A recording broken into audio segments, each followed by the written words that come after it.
Hey guys, it's Ellie. Welcome back to Bite-Sized Book of Mormon. I'm glad to have you with me. So, if you've never been here before, this is just a podcast where I read through one chapter of the Book of Mormon each episode, and I give a little bit of context, a little bit of insight, a little bit of good times. So stick around. So, if you remember last episode, we read about Alma chapter 55, in which Captain Moroni leads a stratagem against the Lamanite city of Gid to get their prisoners back without having to exchange with Amaron, because Captain Moroni, in the very beginning of the chapter, decides that Amaron is the worst. Which I'm sure he knew before, but now he really doesn't like him. So they get the Lamanites drunk, and when they're all passed out drunk, they surround the city, and they arm all of the prisoners in that city. And so the Lamanites were doubly surrounded. So anyways, there's a lot to learn from the story about getting drunk, and also it's highly entertaining. So yeah, go back and listen to that chapter if you haven't already. But yeah, I think without further ado, let's read the very famous Alma chapter 56.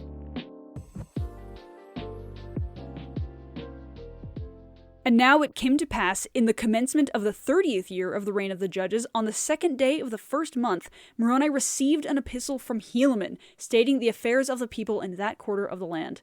And these are the words which he wrote, saying, My dearly beloved brother Moroni, as well in the Lord as in the tribulations of our warfare, behold, my beloved brother, I have somewhat to tell you concerning our warfare in this part of the land. Behold, 2,000 of the sons of those men whom Ammon brought down out of the land of Nephi, now ye have known that these were descendants of Laman, who was the eldest son of our father Lehi. Now I need not rehearse unto you concerning their traditions or their unbelief, for thou knowest concerning all these things. Therefore it sufficeth me that I tell you, that 2,000 of these young men have taken their weapons of war, and would that I should be their leader, and we have come forth to defend our country. And now ye also know concerning the covenant which their fathers made, that they would not take up their weapons of war against their brethren to shed blood. But in the 26th year, when they saw our afflictions and our tribulations for them, they were about to break the covenant which they had made, and take up their weapons of war in our defense. But I would not suffer them that they should break this covenant which they had made, supposing that God would strengthen us, insomuch that we should not suffer more because of the fulfilling of the oath which they had taken. But behold, here is one thing in which we may have great joy. For behold, in the 26th year, I, Helaman, did march at the head of these 2,000 young men to the city of Judea, to assist Antipas, whom ye had appointed a leader over the people of that part of the land. And so I did join my 2,000 sons, for they are worthy to be called sons, to the army of Antipas, in which strength Antipas did rejoice exceedingly. For behold, his army had been reduced by the Lamanites, because their forces had slain a vast number of our men, for which cause we have to mourn. Nevertheless, we may console ourselves in this point, that they have died in the cause of their country and of their God, yea, and they are happy. So this is a letter that Helaman sends Captain Moroni. And if you remember a few chapters ago, we heard about how these Lamanite kids, these Anti-Nephi-Lehite kids rather, rose up to help protect their lands when their parents couldn't. I talked about how brave that was, how amazing that was, and it's kind of awesome to see this very event retold from Helaman's perspective, because he seems kind of bewildered. He's like, holy crap. So you know those Ammonites that Ammon brought over from the Lamanites like a while ago? You know how they were all unbelieving and then they made this oath? Yeah, their kids are now fighting with us. And they wanted me to lead them. He's like, holy crap, this is so cool. These kids are crazy. And it's wild that they would do this. And the detail that I love the most is in verse 10, where he says, And I did join my 2,000 sons, for they are worthy to be called sons. So they've been together for maybe 3 years at this point, because at the very beginning of this chapter it says that it's the 30th year of the reign of the judges, and Helaman here is talking about the 26th year of the reign of the judges. So the stripling warriors have actually been doing stuff for like 3 to 4 years at this point. So they're probably a little bit more seasoned than they were when they first started, but Helaman is recounting when they first rose up to join him back in 26. And so he's very surprised, and he's like, yeah, by the way, you've been gone forever, but like, this is what's been happening. This is kind of a miracle, and this is awesome. And what's cool is that these Anti-Nephi-Lehite stripling warriors, one of the first things that they did is they went to support the army of Antipas, which is awesome because the army of Antipas needed it. And from what it sounds like, the Nephites couldn't spare anyone else. And so these Anti-Nephi-Lehite kids rising up to join the army was a miracle. And so they're purely a boon to society. and they were fully able to help out Antipas and probably save a lot of his men's lives. And so they've already done a lot of good. And it was actually described in the chapter that they were introduced that, well, they weren't in the army before and now they were. It's not like part of the army moved somewhere else. It's that there was just more army that got created. And so they didn't have to lose defense somewhere to move it somewhere else. There was just more defense to be had. Like, the Stripling Warriors is only wins for the Nephites. Like, there was no downside to having these extra boys on hand to help them out with the war effort. So it's awesome to hear that they're being genuinely really helpful, which is really, really cool. So anyways, let's see how Helaman continues to describe what these boys have been up to and how they're faring when it comes to warfare.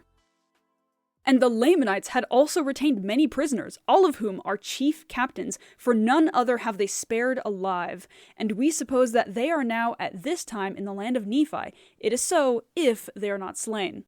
And now these are the cities of which the Lamanites have obtained possession by the shedding of blood of so many of our valiant men. The land of Manti, or the city of Manti, and the city of Zeezrom, and the city of Cumeni, and the city of Antipara.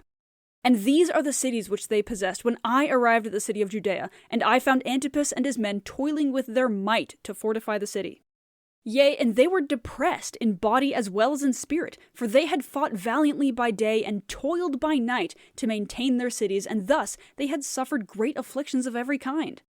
And now they were determined to conquer in this place or die. Therefore, you may well suppose that this little force which I brought with me, yea, those sons of mine, gave them great hopes and much joy.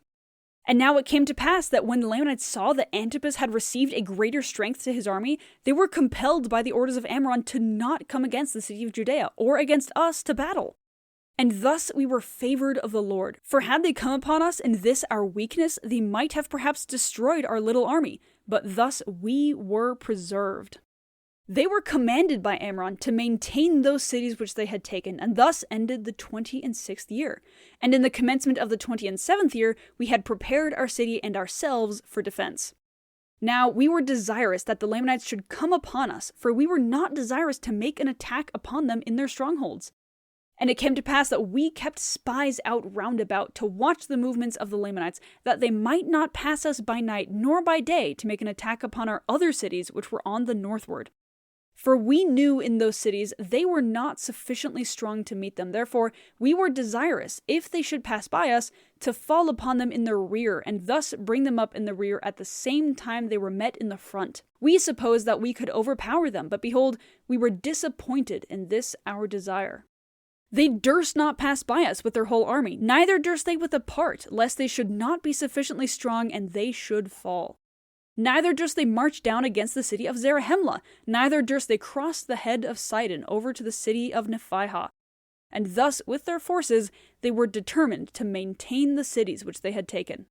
So it sounds like at this point, which is actually a few years in the past according to us, the Lamanites are really focused on just maintaining. They're being very, very careful. They do not want to lose more cities than they already have. For example, when Antipas is defending his city, as soon as the 2,000 stripling warriors come, which is not that big of an army, Helaman keeps calling it his little band, Amram is careful enough and cautious enough to not attack. And also when it comes to the Lamanite army attacking Zarahemla or trying to pass the city of Judea to get to weaker cities, they will never do it with their full army because they know that they will be overpowered. And so they are learning from their mistakes. Like I said, what I like about the war chapters is that it's not just the Lamanites banging their head against the wall of the Nephites, and it's not just the Nephites banging their head against the wall of the Lamanites. They're not trying the same things again and again and again. They learn, they grow, they fortify, they defend, they wear armor, they stop certain strategies, and they build new strategies. It's never the same.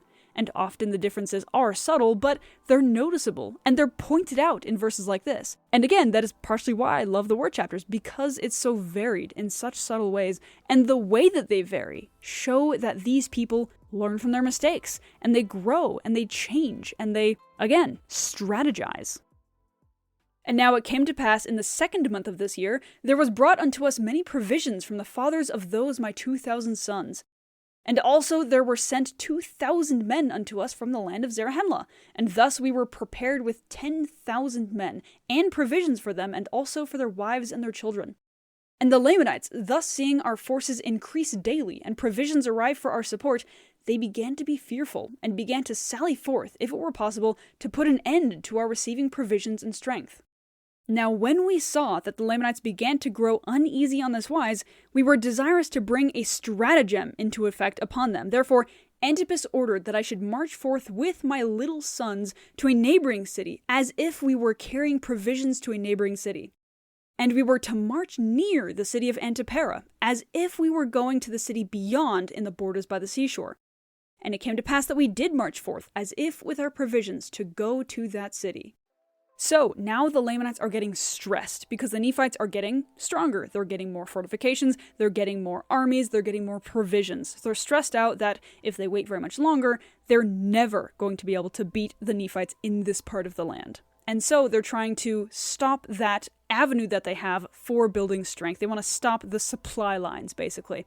And so as soon as you heard the word stratagem, bells must have been ringing in your minds. That was a couple verses ago when it was said that they were going to start trying a stratagem against the Lamanites. Because whenever there is a stratagem, the person usually that is giving the stratagem, in this case it's the Nephites that are tricking the Lamanites, that group of people is the stand-in for satanic tactics, which is kind of the word of the day in the war chapters, right? And so how the Nephites trick the Lamanites and how the Lamanites should have responded to stay protected and stay safe, that is what we can learn from this chapter. We can learn from the strategies that the Nephites use, and we can learn what not to do from the Lamanites and how they get tricked. We can identify exactly what they did wrong and why they did it wrong and how it messed them up. So anyways, let's read these next few verses and see what's happening. Thus far, we have an army passing kind of past the city of Antipara, which is possessed by the Lamanites. And we'll see if the Lamanites in that city are tempted to come out. Because again, it's just the stripling warriors. It's 2,000 people. And compared to the amount of people in Antipara, that's nothing. The Lamanites in that city could totally kill all of the stripling warriors if they really wanted to. And so, is that going to be strong enough of a temptation to pull them out of their stronghold? It has worked in chapters past. Will it work again? And it came to pass that Antipas did march forth with a part of his army, leaving the remainder to maintain the city. But he did not march forth until I had gone forth with my little army, and came near the city of Antipara. And now in the city of Antipara were stationed the strongest army of the Lamanites, yea, the most numerous. And it came to pass that when they had been informed by their spies, they came forth with their army and marched against us. And it came to pass that we did flee before them northward, and thus we did lead away the most powerful army of the Lamanites. Yea, even to a considerable distance, insomuch that when they saw the army of Antipas pursuing them with their might, they did not turn to the right nor to the left, but pursued their march in a straight course after us. And as we suppose, it was their intent to slay us before Antipas should overtake them, and this that they might not be surrounded by our people. And now Antipas, beholding our danger, did speed the march of his army. Behold, it was night, therefore they did not overtake us, neither did Antipas overtake them. Therefore we did camp for the night. And it came to pass that before the dawn of the morning, behold, the Lamanites were pursuing us. Now we were not sufficiently strong as to contend with them, yea, I would not suffer that my little son should fall into their hands. Therefore we did continue our march, and we took our march into the wilderness.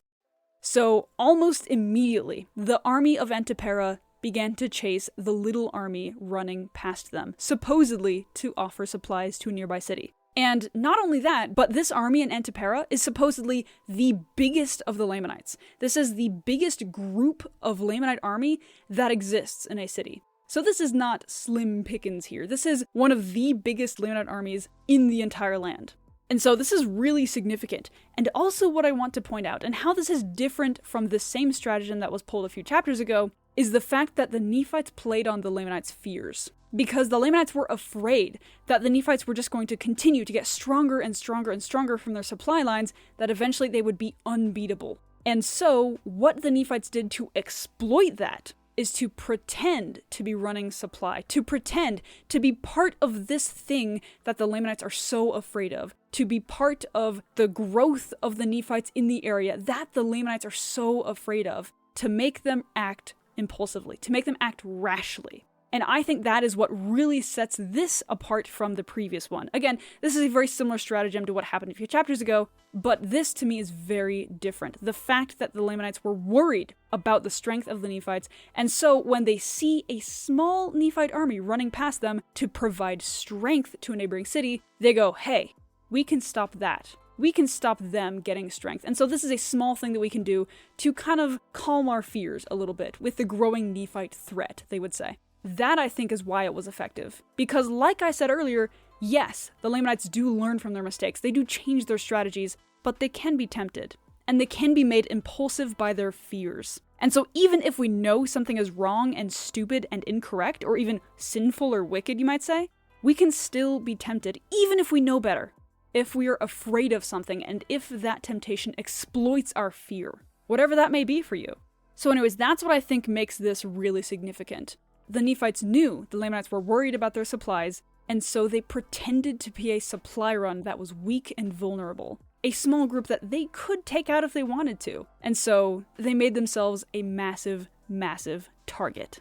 And also, if you want to talk about the mistakes that the Lamanites made as they were kind of digging themselves deeper into this hole, let's talk about what they did once they realized they were being chased from behind as well as in front. So, once the army of Antipara leaves their city to chase after the little sons of the stripling warriors, which is only 2,000 people, so really not that much, they turn around and they notice, oh my gosh, part of the army of Antipas is chasing us. So they have a Nephite army in front and a Nephite army in back. Now, of course, the Nephite army in front is running away from them, but they would still be surrounded should either of those armies catch up to them, right? And so, instead of turning away, instead of bailing, cutting their losses, and heading home, they continue going. They commit in. They dig their heels and they go, if I can stop this tiny army in front of us before the army behind us gets to us, we will be able to be okay. And so instead of cutting their losses and running away to either side to get away from the army of Antipas and the army of Helaman and the stripling warriors, they commit. They dig in their heels, and I think, this is again my opinion, that it is the very fear that the Nephites are playing on that caused this commitment. I feel like if they weren't afraid of these Nephite supply lines boosting Nephite power in the area, then they wouldn't have committed so hard to taking out this supposed supply run that the stripling warriors are. Again, it is their fears that is playing with them. It is making them make choices that they would not otherwise make, that do not make common sense. This is one of the biggest armies of the Lamanites. They do not want to be playing games. They do not want to be in dangerous strategy situations. And yet they find themselves in one, and instead of escaping and going back to their fortifications, which would be common sense, they keep going. And they don't stop because their fears are moving them forward. Their fears are like, we have to stop this supply run because this is what's supporting the Nephites in this area. If we're able to stop this supply run, we can stop others. If we are able to stop this one, that will prove to us that the Nephites are able to be stopped, that they will not be too powerful in this area. And that fear, that irrational fear that was exploited by the Nephites, caused that commitment that eventually will cause their downfall. So anyways, this is a very interesting situation in which there is fears exploited. And that is what I want to focus on in the section, because that is what makes this scenario different from the previous ones that we've read. Now they durst not turn to the right nor to the left, lest they should be surrounded. Neither would I turn to the right nor to the left, lest they should overtake me. And we could not stand against them, but to be slain. And they would make their escape, and thus we did flee all that day into the wilderness, even until it was dark. And it came to pass that again, when the light of the morning came, we saw the Lamanites upon us, and we did flee before them. But it came to pass that they did not pursue us far before they halted, and it was in the morning of the 3rd day of the 7th month. And now whether they were overtaken by Antipas we knew not, but I said unto my men, Behold, we know not but they have halted for the purpose that we should come against them, that they might catch us in their snare. Therefore what say ye, my sons? Will ye go against them to battle? And now I say unto you, my beloved brother Moroni, that never had I seen so great courage, yea, not amongst all the Nephites. For as I had ever called them my sons, for they were all of them very young, even so they said unto me, Father, behold, our God is with us, and he will not suffer that we should fall. Then let us go forth. We would not slay our brethren if they would let us alone. Therefore, let us go, lest they should overpower the army of Antipas. Now they never had fought, yet they did not fear death, and they did think more upon the liberty of their fathers than they did upon their lives. Yea, they had been taught by their mothers that if they did not doubt, God would deliver them. And they rehearsed unto me the words of their mothers, saying, We do not doubt, our mothers knew it. And it came to pass that I did return with my 2,000 against these Lamanites who had pursued us. And now behold, the armies of Antipas had overtaken them, and a terrible battle had commenced. The army of Antipas, being weary because of their long march in so short a space of time, were about to fall into the hands of the Lamanites. And had I not returned with my 2,000, they would have obtained their purpose. So this is a wild situation. They're getting chased by the army of Antipara, which is the biggest army of the Lamanites. And again, they are 2,000 people. That is a tiny army. And the army of Antipas is chasing the army of Antipara. So there's kind of three armies that are kind of running in a line. The stripling warriors first, Antipara chasing them, Antipas chasing those. And the army of the stripling warriors, they couldn't stop, because if the army of Antipara caught up to them, they would get murdered. Because again, largest army of the Lamanites against 2,000 young boys. You know, the odds aren't great. And so that is part of the reason that they did not stop running. But then one morning, as they're continuing their chase, the army behind them stops chasing them. And they don't know why they stopped. They're like, this is probably a trap. Maybe they stopped so that we would turn around and see what happened to them. Maybe this is a mistake that we go back and look and see what has gone on. But should we? Because there is a chance that the army of Antipas is falling into their hands. And so, what do they do? Keep in mind, this is 2,000 young boys against the biggest army of the Lamanites. And of course, there would be the army of Antipas there if they were to go back and fight them, but it's only a part of Antipas's army. It's not even the entire thing. And the army of Antipas has been marching just like the stripling warriors have been. They're exhausted. And now they have to fight? And so the army of Antipas won't be even that much help. And yet, what do they decide to do? The very army that they're running for their lives away from, they now decide to go towards. Because, as they say in verses 47 and 48, they believed that if they did not doubt, God would deliver them. And not only that, but it was their mothers that taught that to them. This is one of the coolest sections of scriptures of all time to me, where it just says repeatedly, their mothers taught them that if they did not doubt, God would deliver them. And they believed that because they knew that their mothers knew it. This is awesome to me, because if you look back on the history of the people of Anti-Nephi-Lehi, there is a very strong history in this group of people of strength. They decided to convert from the Lamanites, they took the strong step to change their identity, and they allowed themselves to be cut down mercilessly by their former Lamanite brethren in the name of God and in the name of this oath that they made of nonviolence, and then they move among the Nephites and be protected. They care about God. Once they were converted, they did not budge. And so that mindset of this people was filtered down to their kids, specifically through their mothers. That same group of people included all of these mothers that raised these stripling warriors. And they instilled in their kids, do not doubt, God will deliver you. Isn't that rich, coming from the Anti-Nephi-Lehis, who thousands of them were killed by their very Lamanite brethren? Did God deliver them? Clearly, according to the Anti-Nephi-Lehis, God did deliver their own brethren that were killed mercilessly. So it is crazy to me that these Anti-Nephi-Lehite parents are telling their kids God will deliver you when thousands of their own countrymen were killed. That is insane, but I love it. I think the very fact that this message of deliverance from God coming from this people that was so mercilessly killed, it makes that message ring that much truer. It means that even though this difficult thing happened to this people, they still believe in God's deliverance. They believe that those people that were killed were delivered. They went to heaven. They were saved by God. And that is such a powerful testimony. In the face of so much temporal tragedy, they were still able to believe in God to such a powerful extent that it was instilled in their kids in such a distinct way. How cool is that? So anyways, These kids that were, again, running away from the biggest army of the Lamanites now decide collectively to go and help the army of Antipas. So let's see how that goes. For Antipas had fallen by the sword, and many of his leaders because of their weariness, which was occasioned by the speed of their march. Therefore the men of Antipas, being confused because of the fall of their leaders, began to give way before the Lamanites. And it came to pass that the Lamanites took courage and began to pursue them, and thus were the Lamanites pursuing them with great vigor, when Helaman came upon their rear with his 2,000, and began to slay them exceedingly, insomuch that the whole army of the Lamanites halted and turned upon Helaman. Now when the people of Antipas saw that the Lamanites had turned them about, they gathered together their men and came again upon the rear of the Lamanites.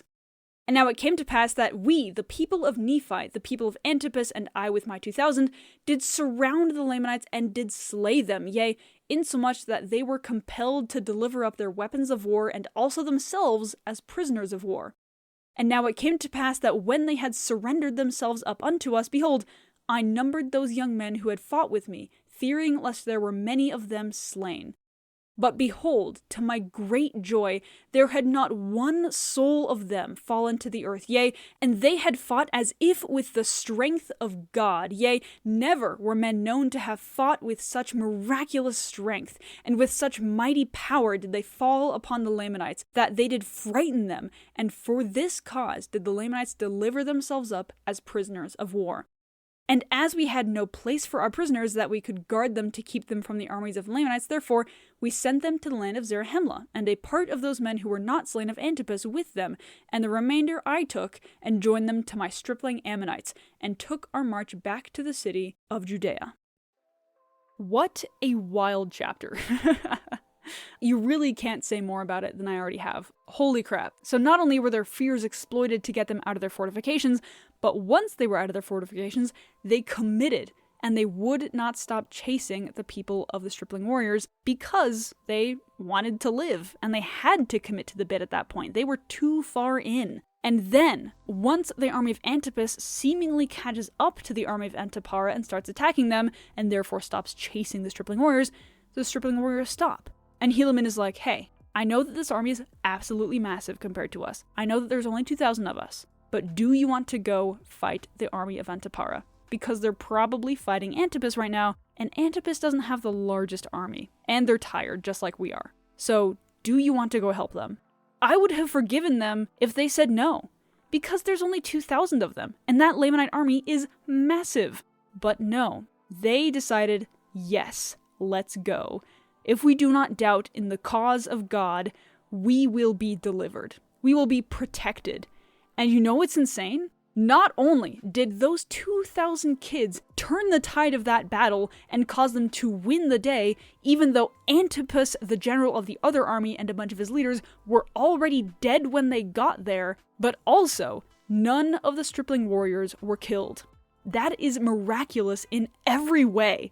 So even though God's people are not always temporally delivered from death, like, the people of Anti-Nephi-Lehi that all got killed by a bunch of Lamanites, which were, again, these stripling warriors' parents, in this case, God did temporarily protect all of these kids. Although, from their perspective, even if some of them did get killed, they would still feel as if they were delivered by God, in my opinion. Because again, what their parents went through definitely colored their understanding of God's deliverance. I would be very surprised if it didn't. That was a huge event in their lives. And so, God doesn't always temporarily deliver his people that do not doubt in him. He does always save them, though, because he cares about their effort and their faith. But in this case, God did temporarily deliver all of these young kids.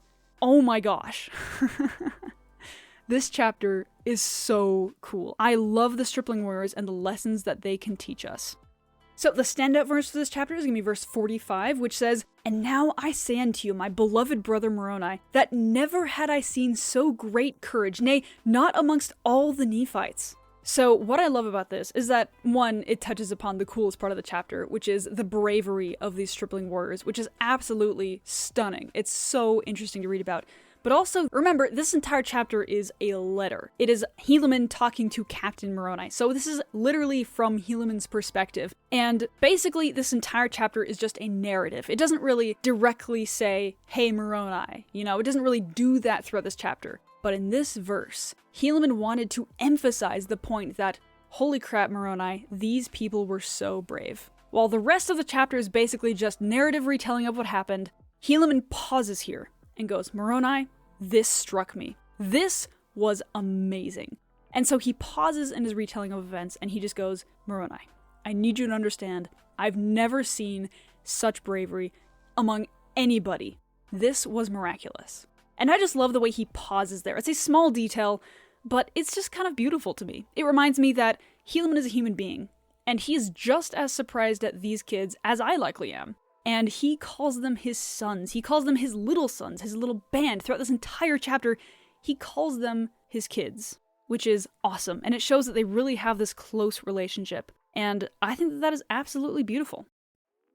So yeah, that is the episode for today. Oh my goodness, such a cool chapter. I could not even sum it up in a few words. It is so amazing, this chapter. So anyways, I hope you enjoyed it as much as I did. I hope you took out stuff that you had not known before, just like I did. I definitely noticed new things in this chapter than I have in the past. And yeah. So anyways, there's just a few links down in the show notes that I want to let you know about. The first one is a Let Me Know I Learned link. So if you're going to shoot me a message and chat about something Book of Mormon related, you can go ahead and do that there, or you can DM me on Instagram. Next, there are a handful of links to access a digital copy of the Book of Mormon, so if you want to access that to create a study plan or read some chapters or verses that you like, you can go ahead and click those down there.